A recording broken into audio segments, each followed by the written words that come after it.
Good evening, everybody. We're just letting everybody in the room. So if you can just stay on mute, that'd be great. It's lovely to see you all. If you want to get your videos up for the moment, that'd be nice because you can wave hello to one another, even though you're on mute. And we'll be doing the introduction in a little while. We've had people from all over the world signing up. Well, I say all over the world. The UK, Israel, America, and possibly elsewhere, I don't know, because we've only got the postcodes to go by, but I recognize those. So thank you all for coming this evening. We've still got quite a few people coming in the room. I don't know who's not on mute, but we'll find out in a minute.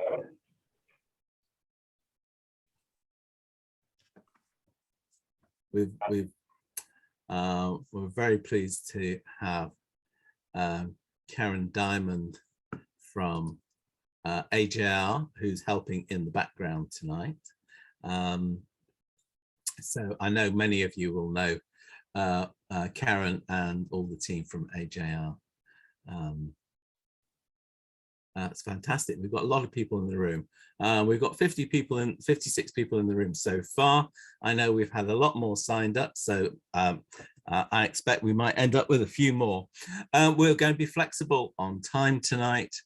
So if you want to put a message in the chat to say hello to anybody else there, please do.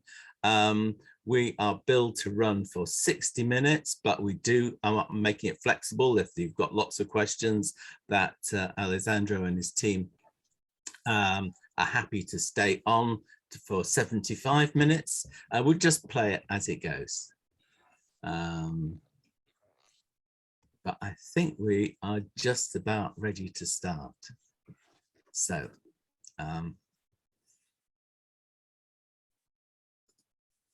good evening, everybody. I'm Ed Horwich. I am a Chief Executive of Jewish Small Communities Network, and I just want to welcome you all this evening, wherever you are.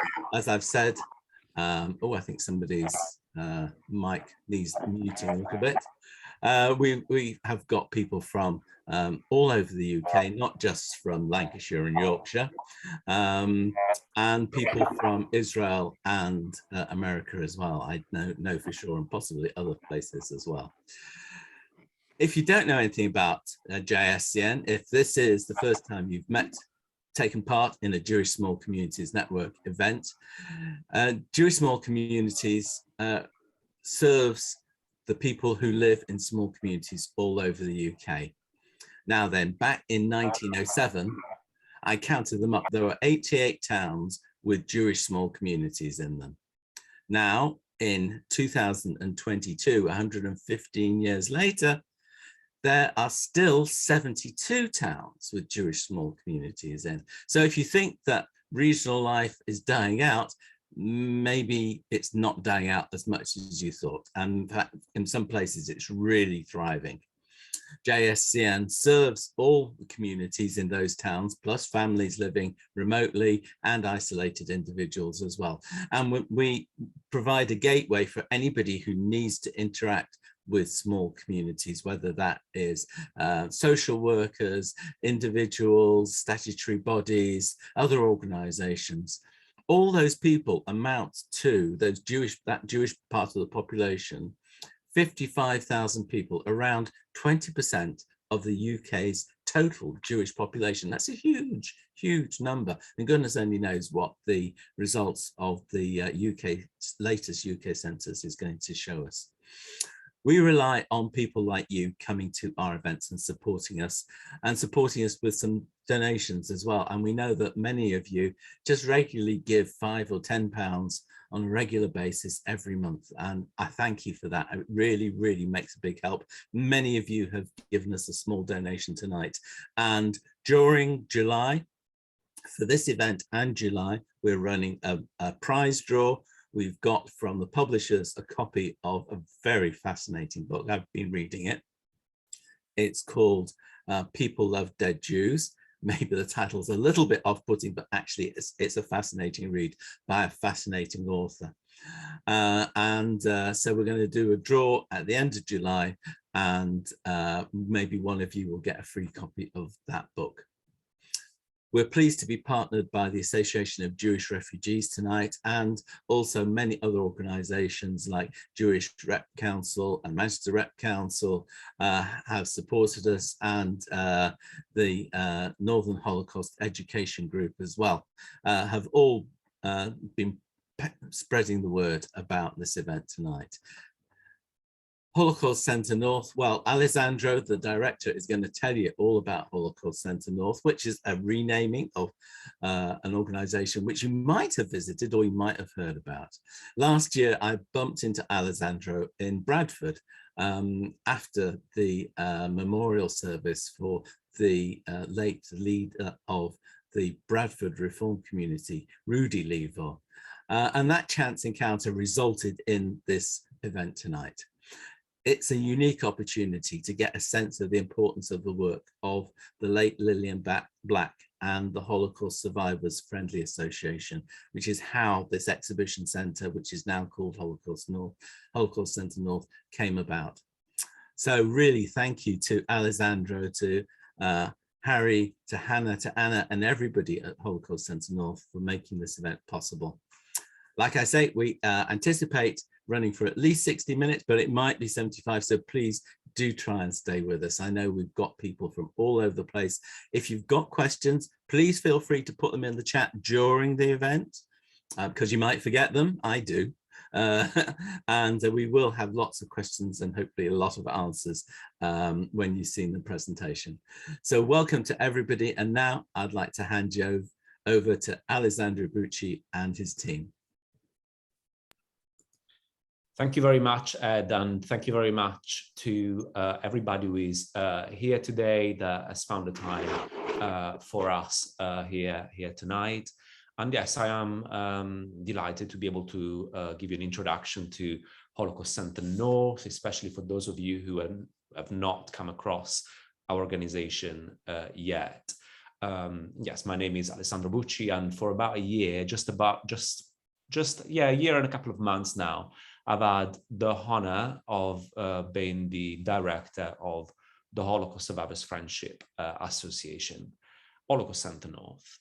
And it's been an absolutely wonderful and rewarding year, bringing the community on board this rebrand, which is a lot more than a name change. As you will see today, it underlies a different understanding of how we collect, what we collect, how we do programming, how we engage audiences under the motto that under the main aim to tell a global history through local stories from the north of England. And we'll see tonight how that translates in different areas of our work. But I want to start in this brief introduction with a very simple statement, which is that stories matter.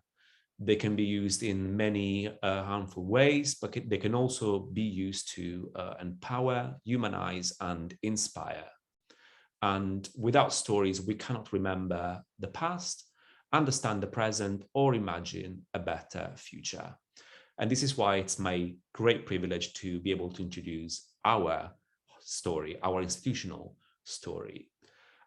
Holocaust Centre North is a unique organization. It has grown out of the Holocaust Survivors Friendship Association, and it is firmly rooted in survivor stories in towns and cities across the north of England. And I can see some of those survivors here today in the list of participants.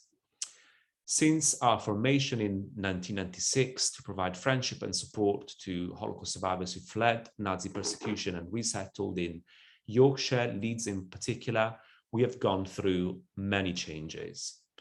We began as a safe space for local families to share experiences of living through the Holocaust, but have gone on to assume a much bigger educational role. we now tell a global history of the Holocaust through local stories from survivors and refugees who made new lives as members of local communities in the north of England. We house a permanent exhibition. We hold an archive of survivor and refugees, oral histories and collections. And we deliver a program, a busy program of education and public learning activities, research, and a new area of work, which is artistic responses to collections. These are all gateways to connect past, present, and future, inspire action to help shape a better future, and remove barriers to access Holocaust education in the north of England and beyond. And while our purpose has changed over the years, our starting point remains the same. We are fundamentally a community-led, a survivor-led organization, and we see survivors as the ultimate source of hope and truth, as well as their descendants, friends, and supporters. Our story is one that should never be forgotten. We will not live in a world where the Holocaust is forgotten. With war, intolerance, and racism continuing to plague the world, survivors' voices must be heard. There must be a siren call for peace and understanding. To summarize the story, the history, the long story short of our organization, it started in 1995 as a conversation in Leeds, which then set in train what would become the Holocaust Survivors Friendship Association. Against a backdrop of devastating conflicts in Bosnia and Rwanda, where genocide was happening on an appalling scale, a small group of people met at the offices of the Leeds Jewish Welfare Board for what was supposed to be a routine conversation. However, the conversation soon switched to other matters, and it suddenly became clear that a few people in the room shared something remarkable in common. They were Holocaust survivors. And what became even more incredible was that after a little research, they found others in Leeds who were also survivors. It was a big moment. They had been in Britain for about 50 years and not really spoken in an organized way about their experiences in an institutional way. And the foundations for the new mutual support group were established that day. And soon after, meetings were established where survivors came and shared their experiences, and very soon started to accept invitations by schools to deliver talks about and presentations about their experiences. In 1996, the HSFA was formally established, and it wasn't too long before they started speaking about the idea of an exhibition. First was meant to be a temporary exhibition, but then it became a permanent facility on the campus of the University of Huddersfield, which opened in the winter of 2018. We're now going to rebrand into Holocaust Centre North to reflect the bigger ambitions, to reflect the fact that this regional history is nationally and internationally significant. And we have identified 5 strategic areas through which we do our work.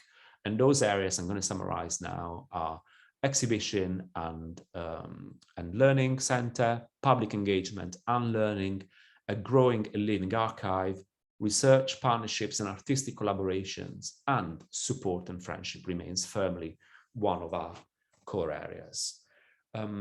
I want to conclude this introduction and let my other team members speak and show you the work that we've been doing in preparation for this event by saying that if you want to support Holocaust Centre North, you can support us with a donation.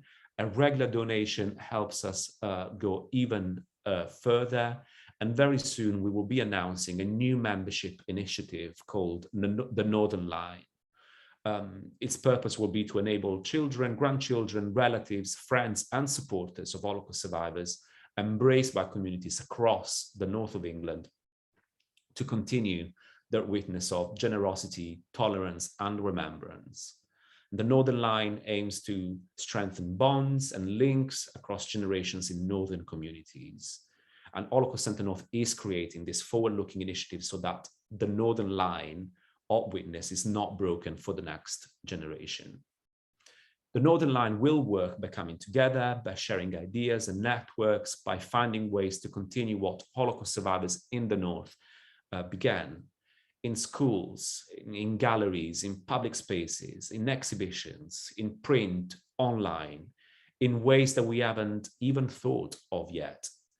And of course, we will organize receptions, invite you to events and keep informed, but our hope is that you will be contacting us too and telling us what you can do. There won't be a joining fee, it will be a free donation and anything that we can build together, for example, community fundraising events. So this is all from me. I will be here to answer any questions later on. And Ed, I think we are ready for the first video.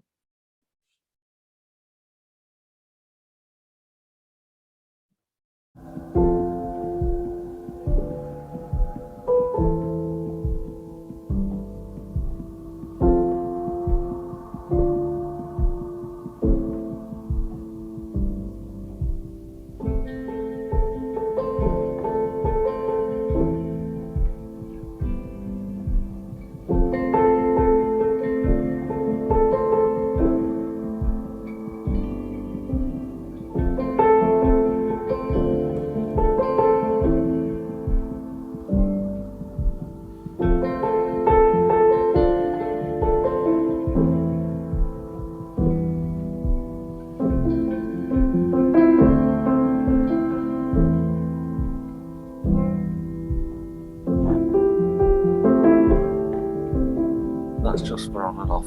Don't use the buttons. That's for me.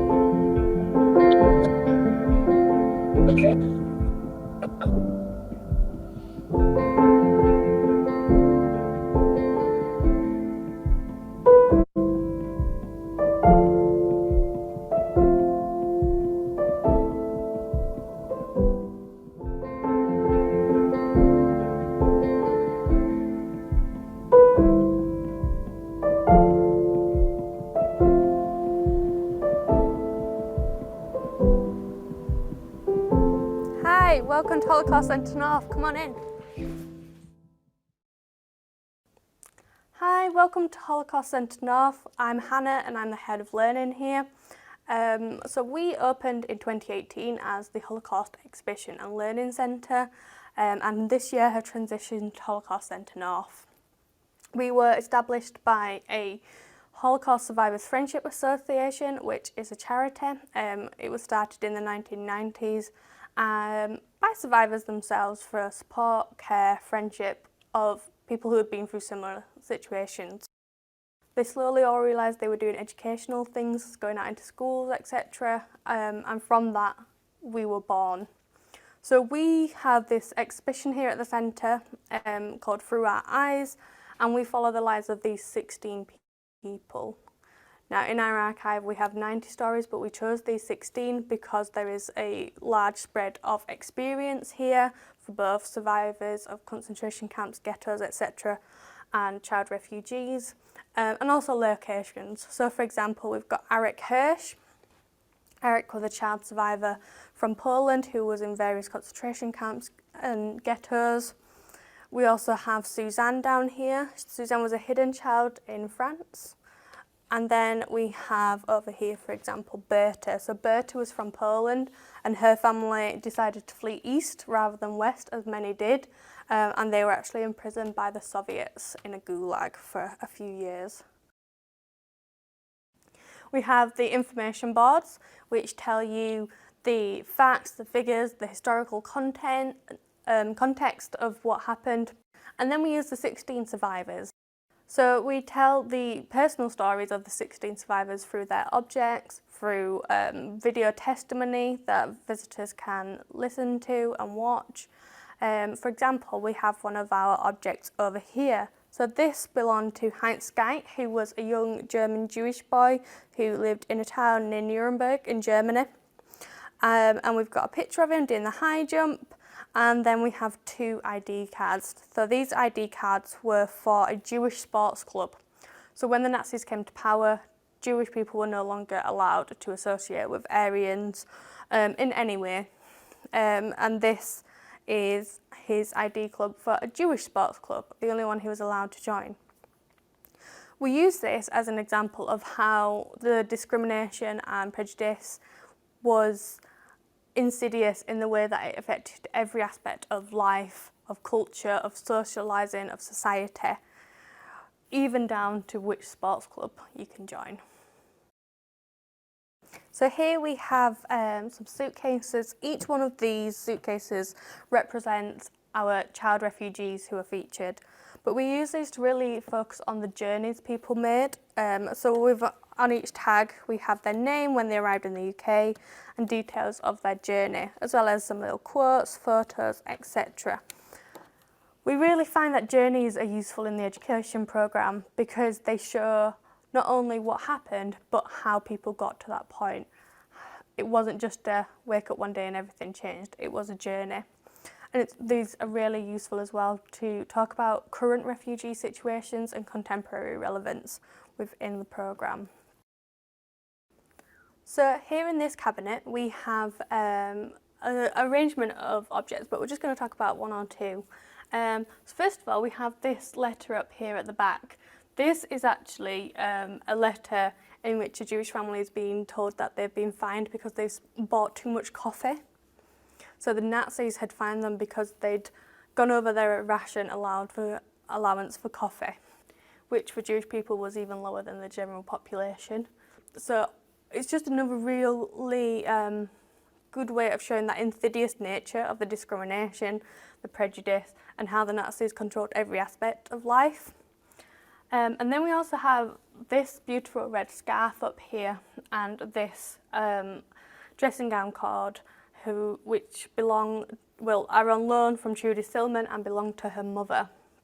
So the scarf up here is the last thing that Trudy was given by her mother, and then this dressing gown cord was actually Trudy's mother's dressing gown cord, and when she was coming to the UK without her family, she brought that with her because it was an object that wasn't going to get stolen, that wasn't going to get taken away, because it's a dressing gown cord, it's just an everyday object. These now have a lot more prominence for Trudy because Trudy never saw her mum again. Trudy's mother was killed during the Holocaust, and Trudy still doesn't know what happened. She's still searching. We know up to a point what happened to Trudy's mother, but after that we don't know what happened. And these are really good examples of objects that I use with students, showing that this isn't the past. These events are still affecting people to this day. These are still affecting Trudy. She's still searching. And it's an everyday object, just like the children will have at home. They can really make connections with how that would feel.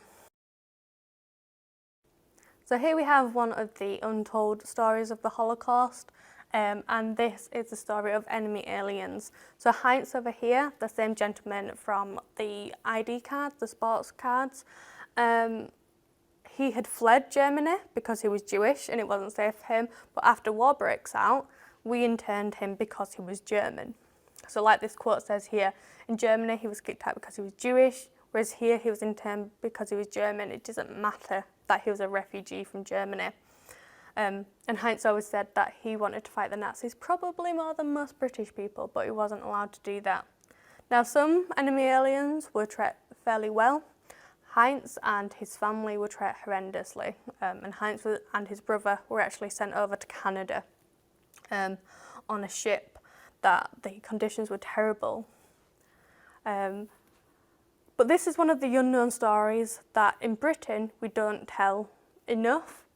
British school children very rarely have come knowing about this aspect of the Holocaust, but we think it's important to show how in Britain we had aspects of Holocaust, and that maybe not everything that we did we want to talk about in modern day society. I'm going to tell you another unknown story a little bit further around the exhibition now.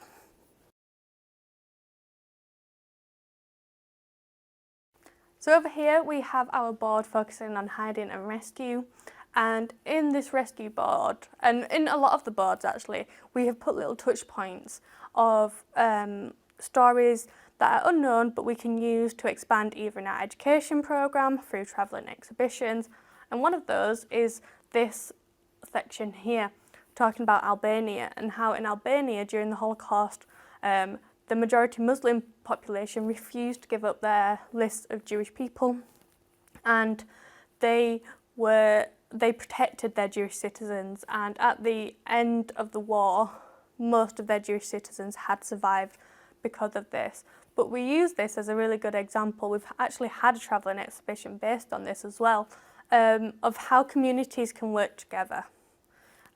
In our area in Kirklees in West Yorkshire, we have quite a large Muslim population, and of course there is a large Jewish population in Leeds. So it's a really good way of showing how these communities in the past worked together and how going forwards we can continue to work together, all communities. But just from that little sentence, we use it as a touch point. We're going to go a bit further into the exhibition now.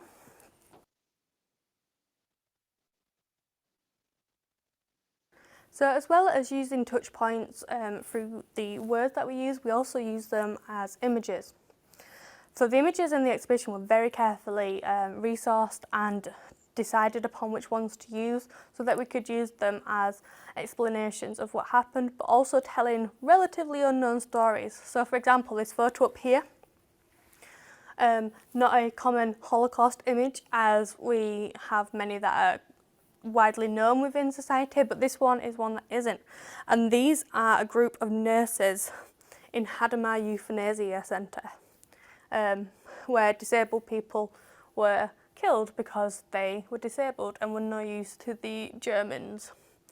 But the fact that these are women, the fact that they're all young, that all these parts of the Holocaust story that are often not told, but we want to be able to use in our education programme to show that this affected everyone, not just men in uniforms and not just Jewish people, but it affected women, it affected disabled people, it affected all people from all walks of life. And now I'm going to show you the highlight of our exhibition. Here we are with our main exhibition object. This is a prisoner camp uniform from Mittelbau-Dora concentration camp in Germany. You can see up here it's got the red triangle. That means that the last person to wear this was a political prisoner, and then the P says that they were from Poland. So we know that the last person to wear this was a 16-year-old boy from Poland who had been arrested as a political prisoner. As to why he was arrested, we don't know. We just know that that was the excuse he was given.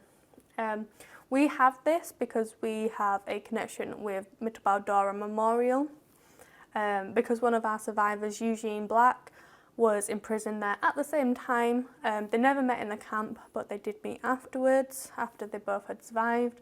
But because of that, we are able to have these amazing objects here on loan in Huddersfield. Now, we use this a lot with the students because it really shows how the Holocaust affected everyday people and how the conditions in the camps were so horrendous. We talk about how if a prisoner had lost their bowl, they wouldn't have been fed. We talk about what it would be like to be your clothes taken away, your head shaved and be given a uniform and only being referred to as a number. Really dehumanising. And students always ask, especially primary students, always ask questions about, does it smell? What does it feel like?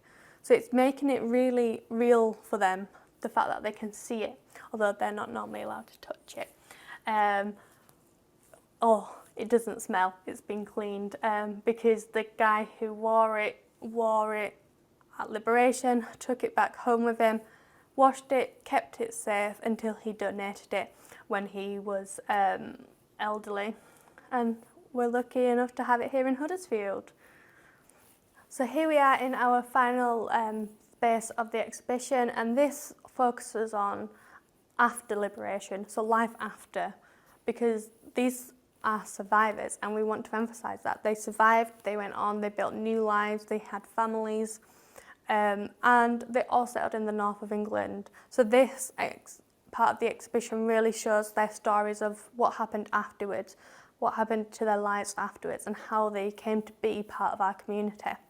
I love this space because we have all the gorgeous family photographs, and it just feels a really joyful space. We do have aspects where we talk about after the Holocaust, sort of the trials and searching for the missing, but overall this space is a space for reflection and thinking about the happy times that the survivors had afterwards. So over here we have a memorial book for Jewish families based in the north of England. The 16 all have their families in here, but I just want to show you one. This is the John Chillag's page. So John is one of the 16, and this page we have his parents, but we also have over 40 other members of his family who were lost in the Holocaust. This book, it rehumanises them. It takes away the idea that they were numbers, that they're part of the 6 million, which they were part of the 6 million, but that they were human beings. We have their name, we have their profession, where they were born, and it gives them back their identity. It also shows just how these families were decimated. In John's case, he was the only survivor. In others, we can see that there were more survivors, but overall, it shows the immense loss of the Holocaust. We just have one more place that we want to show you in the exhibition, so follow me with that through. So this is the final space in the exhibition that I want to show you. This is our final reflection space. So through here we have a book full of quotes from the survivors about their families who were lost. And as I walk in, you will hear the El Mali Rakamim, which is the Hebrew prayer for the dead. The person singing it is Rudy Lever, who himself was a child refugee from Germany. He got out with his whole family, his immediate family, but they did lose members of their family in the Holocaust.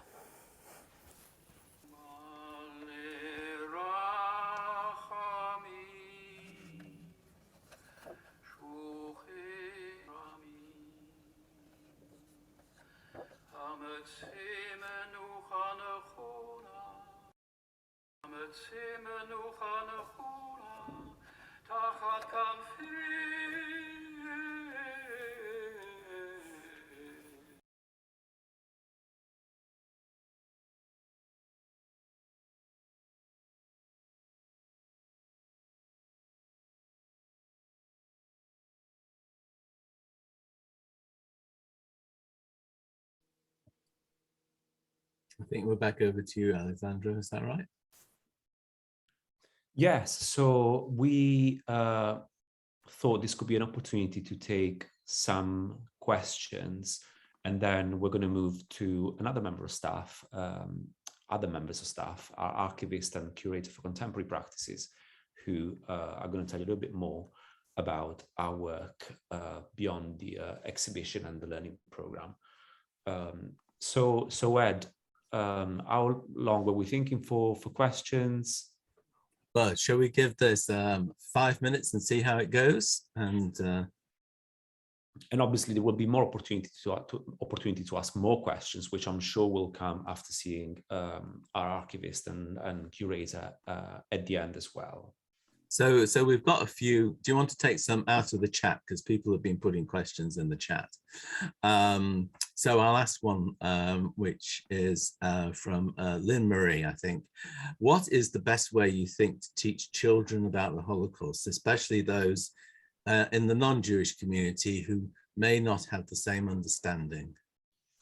So I'm going to answer this, and then I'm going to ask also Anna, our head of learning, to add detail and color to my question.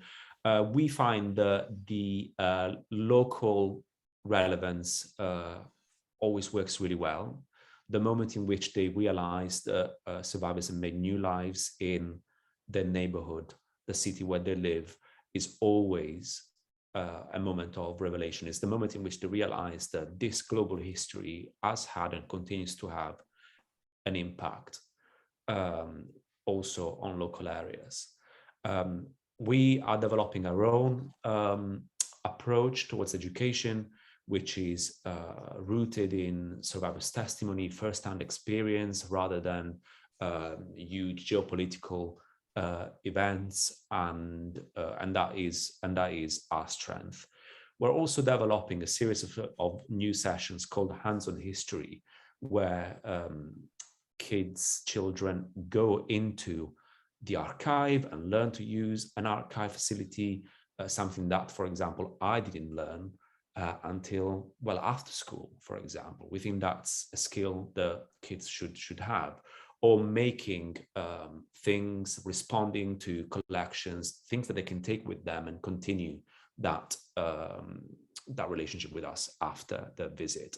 We'll give you an example towards the end of this presentation of a program that will build on something that we've done that will enable kids to take something home with them.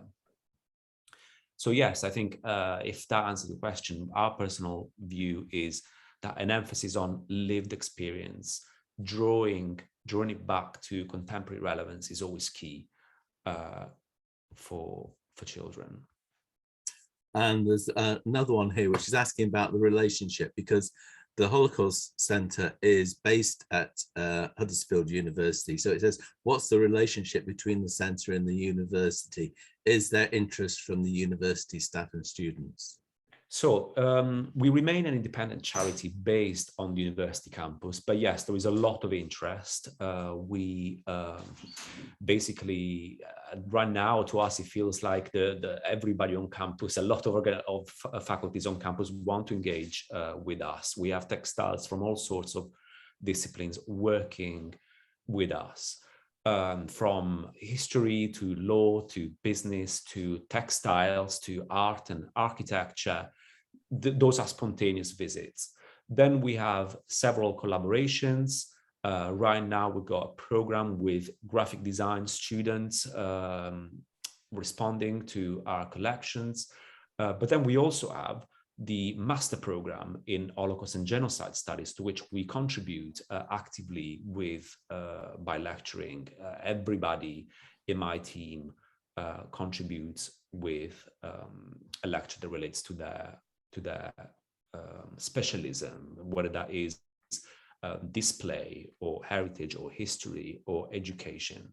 This is very new. We're pleased to announce that as from last week, we have now an organized system with the School of Education, which means that every single teacher formed, qualified at the University of Huddersfield will receive Holocaust education with us.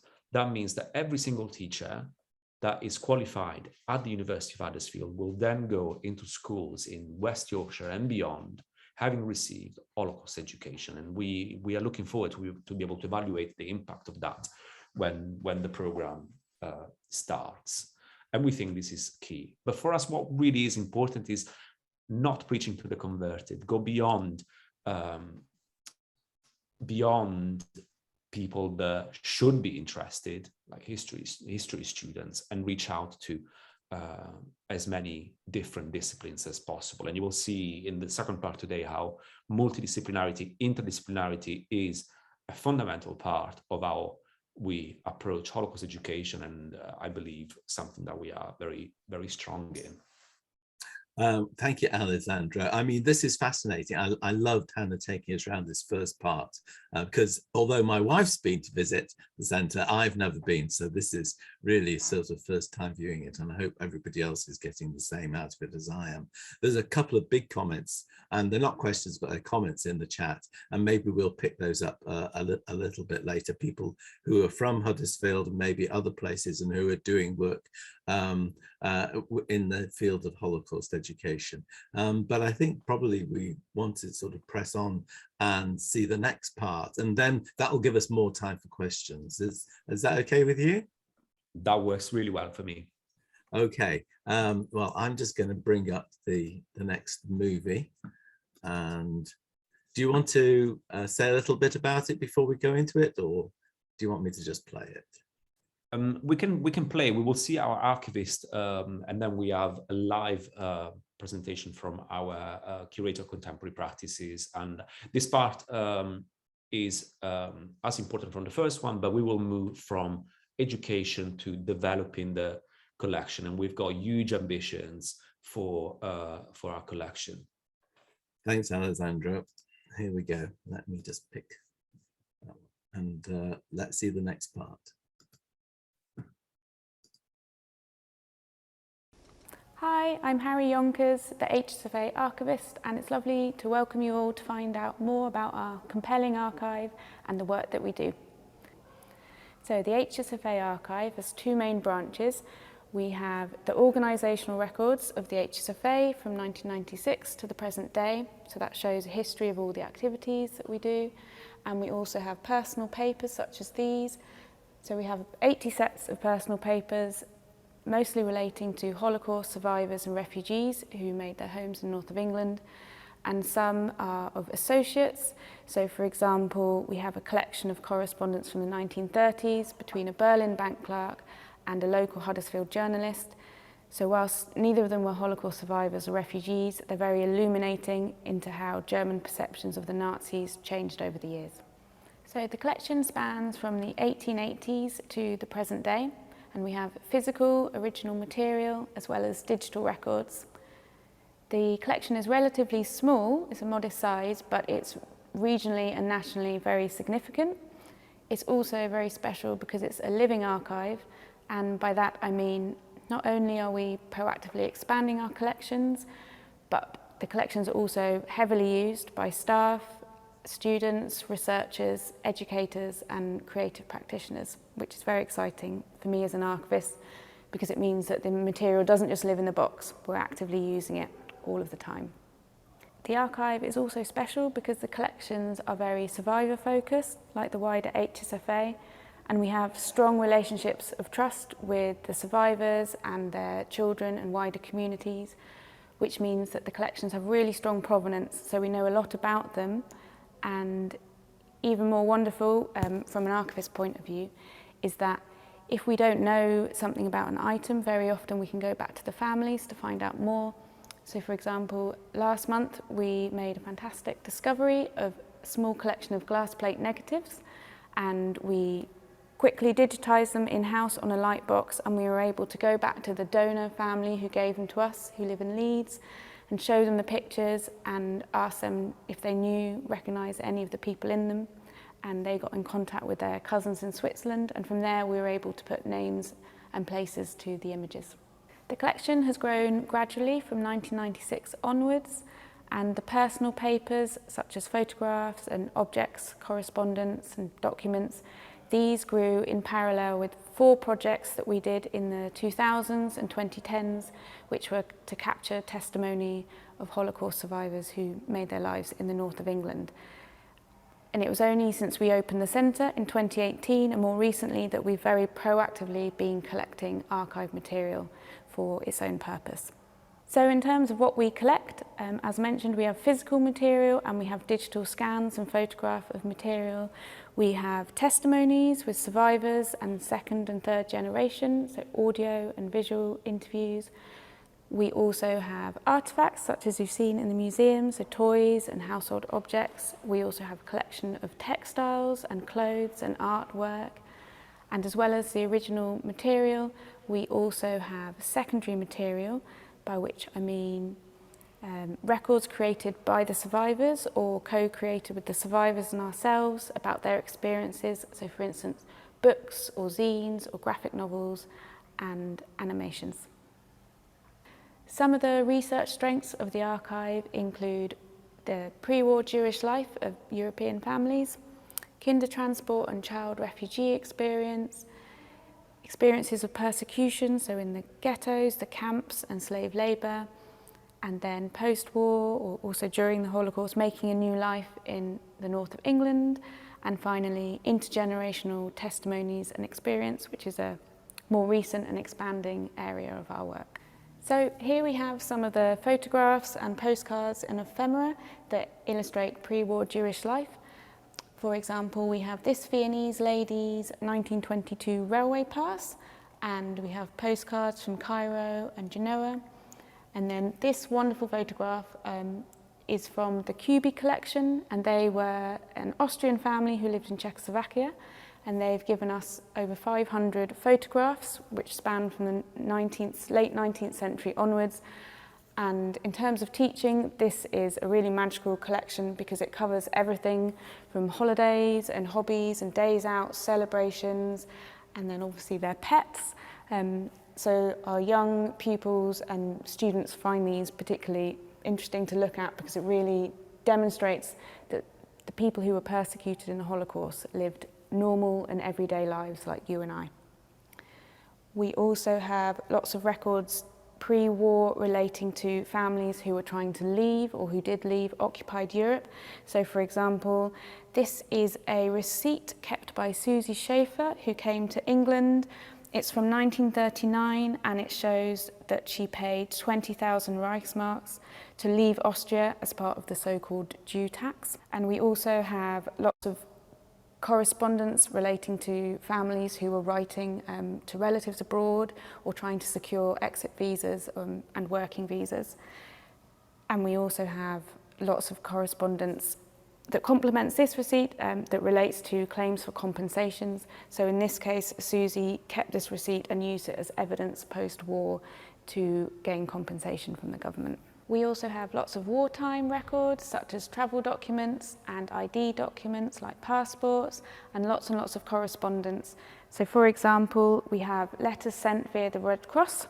This one was sent from Amsterdam to Jenny Wolfe in England, and it's from the family saying that we're longing for good news since Trude's letter September. Are so far well, state health and nerves unchanged. Bella had good reports, heartiest birthday wishes, love. We also have telegrams, and this one is from Henry Mendel, who sends it from Manchester to his relatives in Switzerland. And he says, "Dear Alice, Rachel, Willie, are you okay? I am. Heaps of love. Kisses, yours, Henry Mendel." And we also have lots of Henry's correspondence from the war because he was a German refugee who came here in the 30s, but was then interned on the Isle of Man. And we have a wonderful collection of his letters between him and his family, and they're obviously all frustrated and expressing their desire that he can rejoin them. And some of the gems of our collection are these postcards here. So we have 180 postcards that were sent by the Friedman family who were in Theresian Camp Ghetto.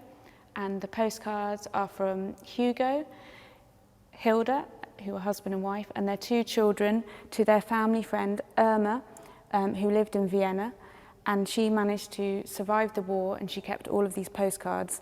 And these are really, some of our most magnificent collections, and they have a lot of untapped research potential. So at the moment, we are looking for translators who can help us translate them from German into English, so we can really unlock their potential. And as you've seen in the exhibition, we also have lots of wonderful artefacts that really bring the history to life.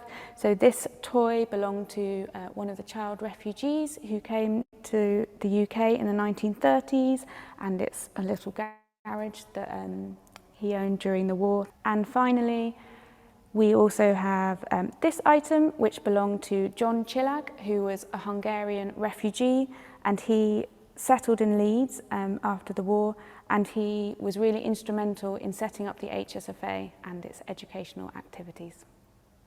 So as an archivist, my job is to manage and develop the collections. It's a very exciting time for the HSFA archive because I'm the first professional archivist, and I started in October 2021. So we are currently preserving, cataloguing and digitising the collections, which will safeguard them and open up access for engagement. So in terms of preservation, a team of archive volunteers and I are repackaging physical collections like these to make sure they're all in archive standard boxes and folders and enclosures. We're also digitally preserving the digital records, such as testimonies, to ensure access for the future. And I am cataloguing the collections, so we'll soon have an online catalogue, which will really open up the archive to national and international researchers. And finally, we will soon be starting a large-scale systematic digitisation project to make sure all these unique items are scanned and photographed, and again, to unlock their potential for engagement. As you can imagine, this work is very detailed and time-consuming, so if you can donate or support us in any way, it really makes a difference to how many family papers we can preserve and catalogue and digitise. We are actively seeking volunteers who can help with the preservation and also to transcribe testimonies and translate documents, because as you imagine, we have many European languages in our documents, and these are tasks that can be done remotely. We're also actively seeking new donations of original material. So if you have any documents, for instance postcards or correspondence or photographs, no matter how big or small, we'd love to hear from you.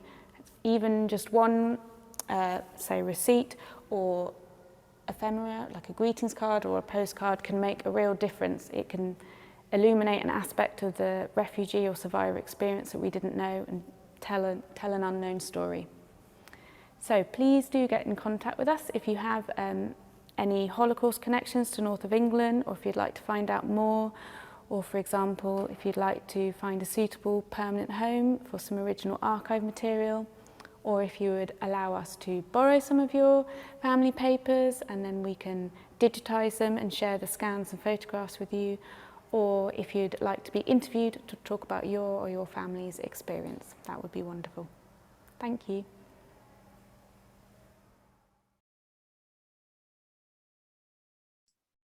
Back to you, Alessandro. Yes, thank you. So I hope that's given an introduction to the ambition of our collection. We currently have in the region of about 6,000 items, and our ambition for 2025 is to reach 9,000 items. And it is now a Holocaust Centre North tradition to develop the collection with the community. We make a big point about we don't buy anything. We don't buy collections. We don't have anything that people have not wanted to give us. We only have things that people have willingly donated to us, which in the broader conversation about museums, acquired collections, I think is quite remarkable. We now have a presentation from our curator of contemporary practices. I hope the job title places the emphasis on the fact that we really care about drawing those connections with contemporary languages and modes of expression. So I'm gonna, so Paola. Hi, I'm really glad to be able to join tonight and speak to you all. I've been appointed curator of contemporary practices about a month ago, but I have been working for the HSFA, or the Holocaust Centre North, rather, for the past year. And I would like to share some a summary of what I've been doing for the past year in this position. Alessandra is sharing some slides for me. So I was appointed originally as a digital intern, and that was a very vague job description, but the job for me was to tell the lesser known stories of the archive. So I settled quite quickly on the project of making zines. And now the question is immediately, what are zines? Basically, you can imagine them as small publications. Often they are handmade, so they're self-published. There's not many of them, and they have a community focus. So I have produced 2 zines already. There's a third one that I'm currently working on, and I will tell you a little bit about each of them now. So the zine, the drawing that you see here is the cover of There Are Glimpses. It's a zine that I've made in collaboration with Martin Kappel. Martin spent a few months in a shtetl in Poland before he had the luck to escape on one of the very, very few kinder transports from Poland. But he had no documents, no photographs, so we had not much visual material to work with, but he had these beautiful memories of his time there. So I started looking at archive material, and I did some drawings with him. We talked about sort of things that he recognized in the images. And the incredible thing about this zine was that through the research that I did on the area that he was in the shtetl that he lived, which is Blaszko in sort of the southern part of Poland, is that we discovered a local archive that actually had records of Martin's family, and we were able to put together a very extensive family tree going back, I think five generations, it might even be more, which I think for me was really important because Martin has such a love for learning, and it was really important for me that the zine was something that he could learn from as well. Ibi, there was this zine that you see here, in a way, is the first zine I worked on. And for me, Ibi immediately portrayed this. She was such a matriarch within her family in a beautiful way. They all looked up to her, but she had a really strong relationships with all the members of her family. So this zine ended up being a lot about her relationship with her family, but also her children to her past. And it was based on these interviews that our oral historian and head of collection, Tracy Craggs, has developed, which is intergenerational interviews, testimony. And it is a lot about intergenerational trauma and how that sort of carries on through generations. And I think here I have some more photos of, this is a quick animation I made because Ibi and her son both use the metaphor of the red thread that goes through their family in terms of characteristics and sort of the people that they are and what they believe in. But this is still from the zine launch. So every zine that I've made has been sort of accompanied with a launch event where we share the research and the sort of the wider context of the zine with an audience. There's some more photos now of the zine that I made with Martin. You can see sort of the drawings and then testimony of his, and it's kept in sort of separate colors. Martin's testimony is in blue and mine is in black. So it's quite easy to figure out whose contributions are whose. And the golden ones are sort of images from other Yiskor books. So Yiskor books are books of remembrance, and this sort of relates to that. And finally, I'd like to speak about the zine that I'm making right now. I don't think we have much time. So I'm currently working with Suzanne. You might have quickly seen a photo at the beginning of this presentation of Suzanne's portrait in the exhibition, and I think she's joining us tonight. But it's been such a joy to work with Suzanne. So if I was sort of immediately sort of taken by Martin's joy of learning with Suzanne, the first thing I knew about her was that she had a love for flowers and nature. These are some beautiful photographs that were taken of Suzanne in, I think, just before she turned 6. I might be mistaken in the age, but she treasures these photos a lot because they were kept safe for her until after the war. Suzanne was a hidden child, but contrary to sort of the more known situations of hidden children, Suzanne was hidden in the mountains. And she has been talking to me about her memories of her time there. And I've been incredibly touched by her sort of way of speaking about it, which is incredibly poetic. And we have spent some time making some of the work for some of the artwork for the zine together. So this is us arranging cherry blossoms for a print that will be in the zine. And yeah, this is still a developing piece of work, but I'm thinking of making sort of a zine that goes through the seasons, so you understand sort of how Suzanne got to know the environment that she was in. So this very sort of isolated space and the relationship she has with the bees and the violets and sort of how much she learned from nature in that time there. And I think what is important to me as well is that the zines are always something that the survivors enjoy. what the zines are about will always be directed by the survivors themselves. And I would never want to make work about something they don't want to be making work about. So sorry for that. So yeah, that was a little bit of an introduction to the artistic responses that we have already done for the center. And I think Alessandro does want to show the TikTok. I can see he's gone back to the slide. This is a TikTok I made about Martin's history and the research that came about. Now, this is a much longer list than I knew, but I knew Tante Piero, my Aunt Piero, and my uncle Salomon. That would be Susan. He was the dyer. Oh, Maya, of course, Maya, yes. Maya, yes, I remember Uncle Maya, yes. He was a favorite uncle because he was young and he really knew how to get through to children. And now then they say Rebecca, but he called her Rivka.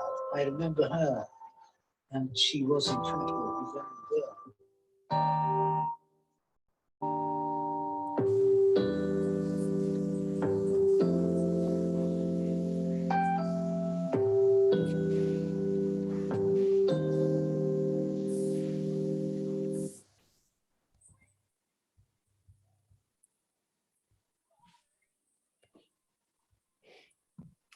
Okay, so yes, and if you want to know more about our artistic responses to collections, which are ways basically in which we make this history relevant to people, young people especially, but people of all generations today, do subscribe to our newsletter and watch this space, because we do have a program of art residencies starting in the near future.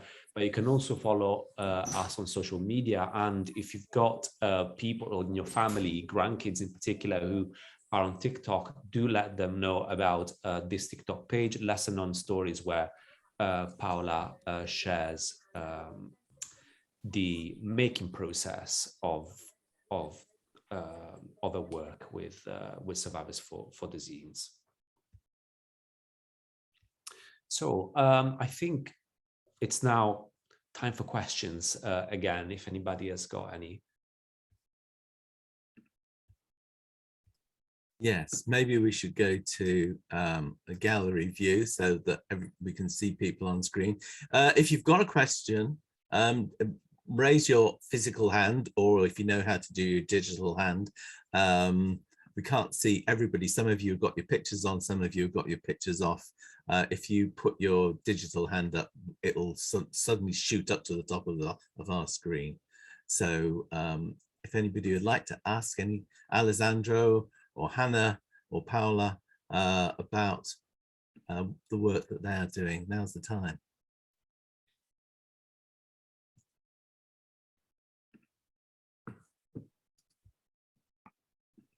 We've got some in the chat as well, Ed, that we could do. Okay, do you want to pick those out? And then Joanna Lesser has got her hands up. Ah, sorry, let's go to Joanna and I'll find the ones in the chat. Joanna, do you want to unmute? Joanna Laser, sorry, pronunciation.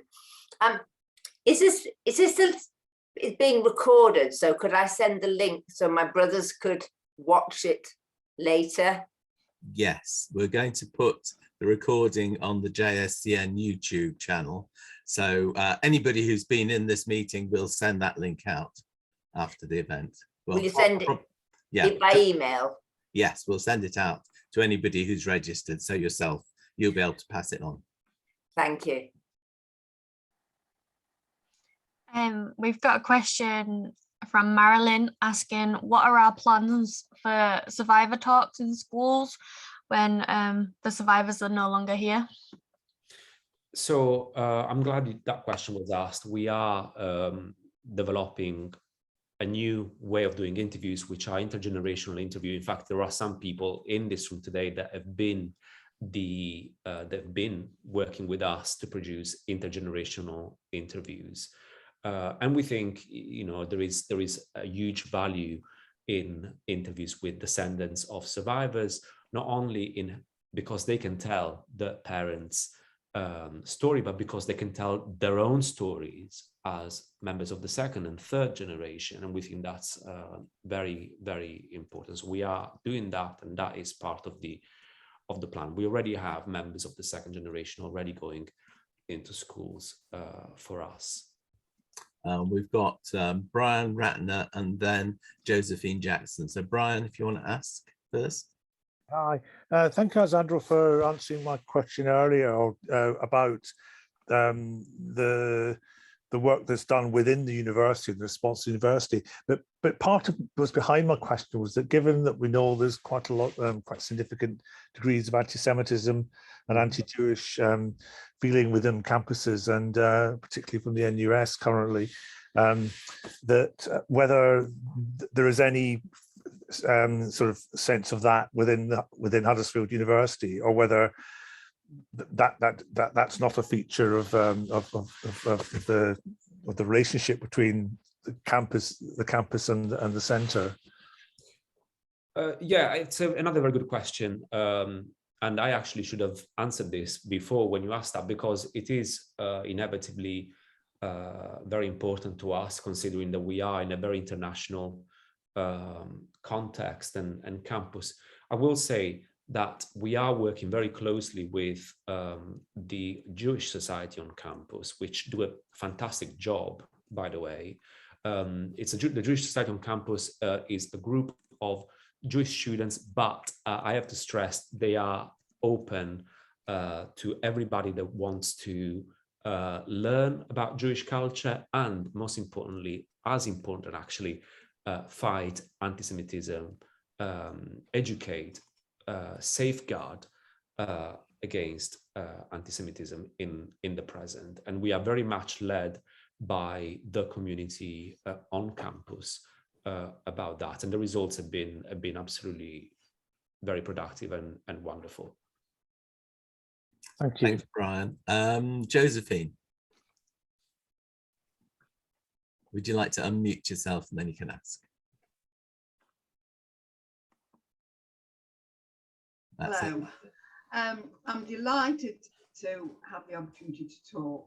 This centre and the work of the HSFA has been something that I was involved in from quite early on in the HSFA. I don't know whether you remember, people will remember Evie and Val Ginsberg, who we were very, very friendly with.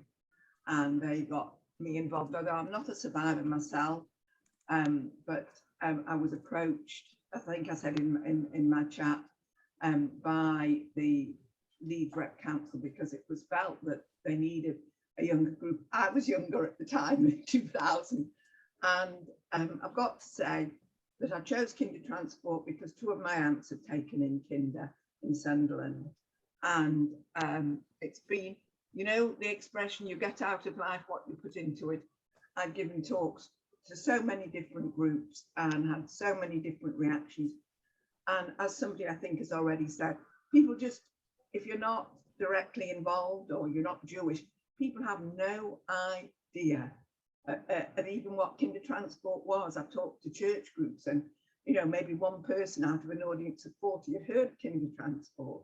So, you know, I find it that it's a terribly important aspect to keep up the education. And I don't know whether again you remember Trudy Goldberg from Leeds, who came on Kinder Transport, and she lent me, when I started doing my research, she lent me her Spielberg tape, from which I got a tremendous amount of information. As information. As an 8-year-old, she witnessed Kristallnacht from the window of her apartment, and I was just talking to my husband about it earlier, and it really brought back memories, and it really was to have this remember this first-hand information.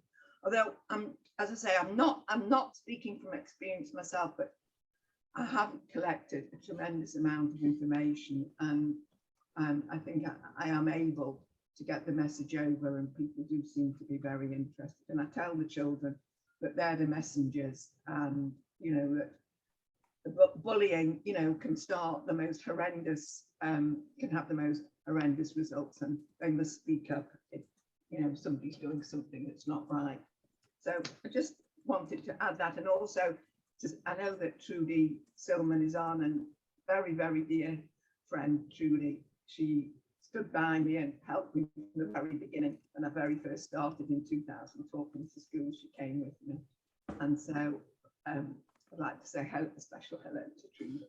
And thank you very much. It's been very interesting. Trudy was going to take me round the exhibition just before COVID started, and then COVID came in, and I haven't had the chance to come up from Bournemouth since. So thank you, Josephine. Thank you very much.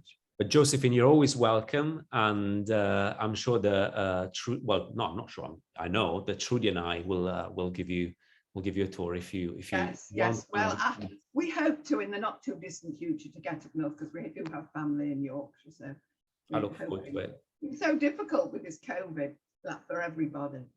Yeah. Thank you again.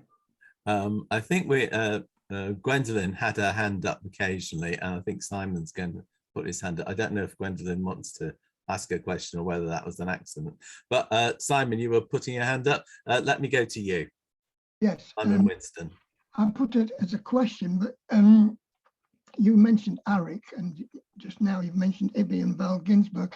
They were all friends of mine. We used to talk, we gave our talks at the National Holocaust Centre Museum, Beth Shalom as it was then, which is a much larger entity. It has a museum as well now, quite an impressive one. And they're open for all kinds of activities, including outreach. What is the, how do you engage with the National Holocaust Centre at all? Because it's only recently that I heard about you, and that's why I decided to listen to this particular Zoom session. Yeah, a very good question. First of all, I'll start by saying that inevitably in defining ourselves as Holocaust Centre North, we've also looked at what others are doing, including the National Holocaust Centre. And currently, actually, we've got a project with them. We are part of the Second World War and Holocaust Partnership Project led by Imperial War Museum. So there is a lot of opportunities for us to share learning and share ways of working and do things together, but also make sure that we don't replicate basically each other's work. I think it's very important that each organization in the UK speaks with a unique voice, but they are good friends of ours and absolutely a model for us. But do you have survivors actually speaking to audiences within your sphere? Yeah, absolutely. So we do lots of talks in schools, but then, for example, we find other opportunities. For example, when Paola presented her zines, that was an event in which we heard from survivors commenting on their own experience through the work that Paola did. So yes, very, very regularly, and the new programming for the new academic year will have even more opportunities with survivors, but also with second and third generations and the generations together. And that's something that we do really well, intergenerational. Hannah, I can see you wanted to say something. I was just going to mention on the subject of what do the survivors, we actually held a brilliant first session on Sunday with Eric Hirsch, which was for 0 to 6-year-olds to come and meet a survivor, so that they met Eric. Obviously didn't hear his story, but we did crafts and all these fun. So the centre's full of sequins still at the moment. But they had a photo taken with Eric. And in the next few weeks, I'll be sending the photos out along with a booklet, which has got Eric's story in. So we're thinking of ways that in the future, you know, this is the generation that aren't going to have the opportunity. They'll have that to look back on. They'll have Eric's story, and the parents can share it at the appropriate time. So we're always thinking of new inventive ways to carry on the stories. Thanks, Hannah. Are there any comments, Alessandra or Hannah, you'd like to leave us with tonight? I mean, we can always take some extra questions if people are thinking about them now, but are there any things that you want to round up with? Yeah, I just want to say that we are still in this process of transition from Holocaust Exhibition Learning Centre into Holocaust Centre North. So the new programming will be announced very soon. And as well as that, we will also announce a new website, very easy to remember, HCN, Holocaust Centre North. .org.uk. But if you subscribe to our newsletter, that will notify you as to when the new website with all the new content is active and operative. And I would recommend subscribing to the newsletter. It's the best way to keep in touch with us. I do have to warn you as well, the first time the newsletter might end up in your spam folder. So if you don't receive it, just have a look there. And if you put it back into your inbox, your computer will know that it's safe to receive. But it's the best way to keep in touch. Another way to keep in touch is by emailing me or Hannah or the centre or Paula or the archivist Harry individually, personally, and we would be more than delighted to offer you a tour of campus and sort of behind the scenes information about our work if you can come and visit us in West Yorkshire. Yeah, and I guess come and see us is what Alessandra's trying to say. Thank you. We've got one more question from Yolanda. Oh, do you want to unmute, Yolanda? Right, not exactly a question, it's a comment really. I just wanted to say what a fantastic evening this has been for me personally, to not only to connect with people through this presentation whose faces have appeared on the screen, people who, for example, a lady in Israel who I knew 40 years ago in Bradford, in Shipley, which is Ruth, who's living in Israel now. Plus, I'm also seeing a local friend, Jane, in Somerset, which is where I live. But I grew up in Huddersfield, and knowing that this resource exists in Huddersfield now is really making me want to make a return journey. I don't have any family left in Yorkshire, but I feel that by seeing all of this tonight, I have a very big extended family in Yorkshire. And I would also like to say thank you to Karen Diamond, because through the AJR, I have told my father's story of his experiences in an Italian concentration camp. I have told that story a couple of times. And because of my membership of the AJR, it linked to your presentation this evening.